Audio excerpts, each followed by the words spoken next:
the things that we are asking for through a subpoena must be particularly described. Kanina po, nabanggit po ng aking kagalang-galang na opposing counsel na particularly described na po yung kanilang naisulat. However, the defense does not agree with that proposition because if we look at it, tama naman po, nakasulat po dito ng hinihingi nila ay account opening and maintenance records, KYC documents, information files, signature cards, all account and transaction records, ledgers, journals. Basically, Your Honors, this is everything. Ibig sabihin, ni-specify lang nila ang nilalaman ng lahat ng bank records ng respondent. So, in our view, Your Honors, while they took pains to specify each and every document, the truth of the matter is they're asking for everything. Ngayon, pagdating sa subpoena, and even in the case they cited, yung Rocco versus Contreras, no?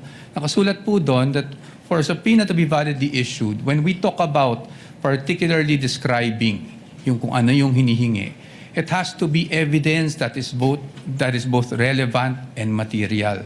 So ang tanong namin, saan ba dito yung relevant or material? Kasi lahat na po ng records hiningi eh.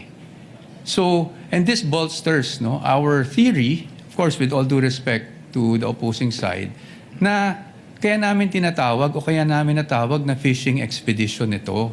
Kasi lahat na ng records hiningi, pero hindi naman matukoy which would actually be relevant, which would actually be evidentiary to the accusations they have made under the articles of impeachment.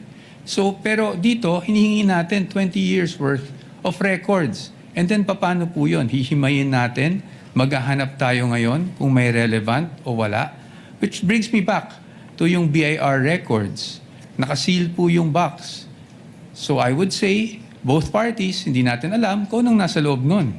Yet, we're hoping na somehow, pag nabuksan yung box na yon, meron po tayong makikitang ebidensya. And that's why, again, with all due respect, we called it a fishing expedition. Which transaction will actually support their accusation? Yun po yung aming pananaw dito sa tanong ng ating kagalang-galang na hukom. Thank you po.